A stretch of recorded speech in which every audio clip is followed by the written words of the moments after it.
threat, if any, does Iran pose in its own region and throughout the world? Okay.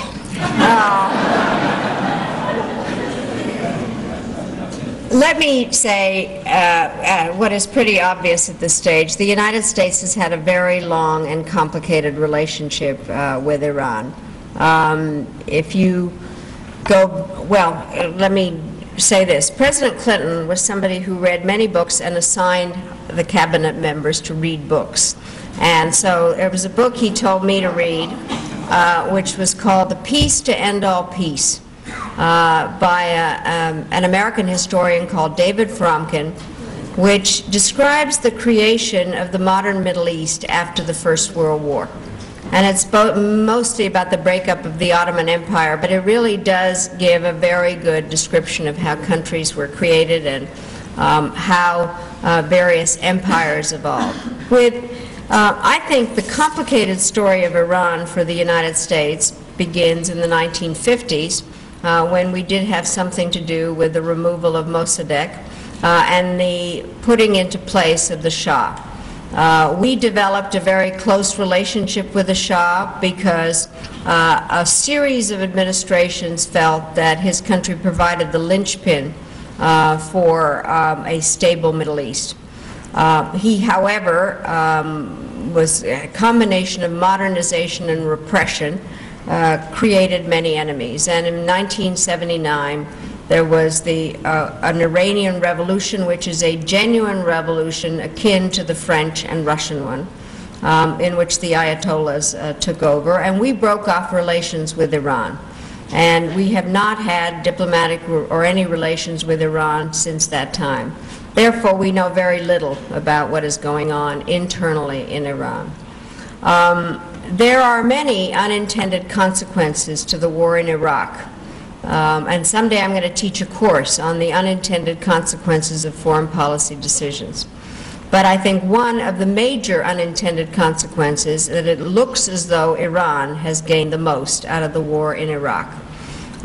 They are the Persian Empire, and they are increasingly showing their influence throughout the region, and as I think Americans now know, something they didn't know before, most, the difference between the Shia and the Sunni.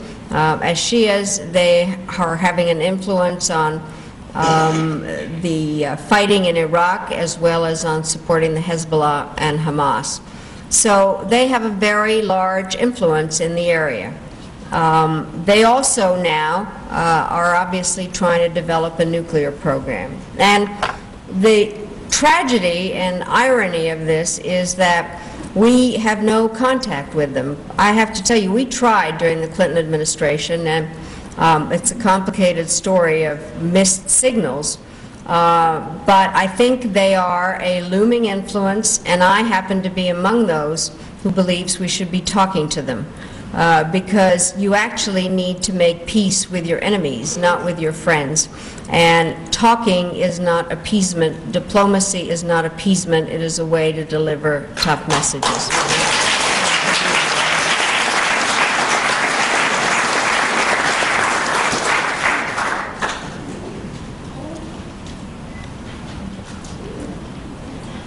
What is your prediction of the relationship between U.S. and China as China has been developing into what they call superpowers on economically?